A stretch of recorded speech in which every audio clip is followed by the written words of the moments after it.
Hey, it's Clay Trader. This will be a video chart on ticker symbol ONCI. We will take a look at the 30-minute time frame. Real quick, what do I mean by 30-minute in case maybe you're new to charts? Instead of each one of these candlesticks here representing 1 day's worth of price action, which is what you would normally see, each one represents 30 minutes. So all this here may look like several days worth of time. It's actually just today's price action broken down into several 30-minute time slices. I like to look at this time frame. I think it does a good job of telling the quote-unquote story of the price, and then makes mapping out with levels of support and resistance a bit easier to see. Did this analysis yesterday, so that's where the green line annotations are coming from.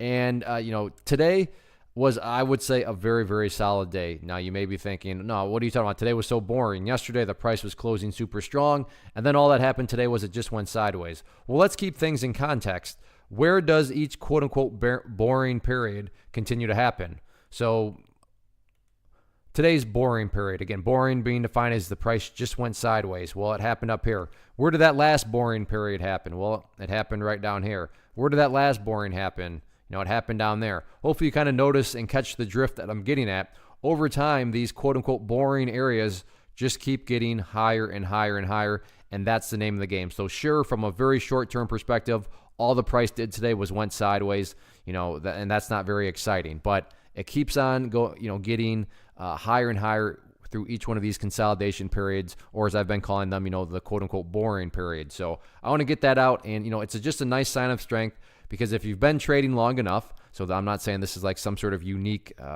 situation to myself, but you've seen stocks that make really good moves like this, and then the next day the price is right back to where it started. Not the case here. Went up a little bit more, and then sure got boring, but I think we can all agree that going sideways, much better than the price, failing back downwards, which, like I said, if you've been trading long enough, then, it's not really a question of if you've just seen that happen. It's a question of, how many times have you seen it happen? So very solid price action from that point of view.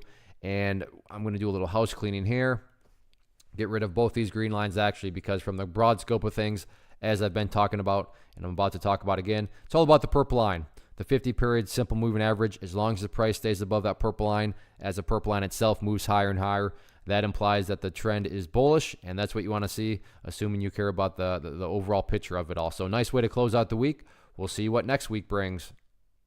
One of the biggest questions I get is, hey Clay, how do you find the stocks that you trade? So what I've done is put together a free resource guide where I talk about the tools that I use to locate stocks that I find interesting and think may have potential. So if that sounds like something that could add value to you as a trader, then click on the image that is up on the screen right now, and I will email you the guide. The guide itself is very short and to the point, and best part, it's completely free. Thanks for watching the video. Let me know if you have any questions.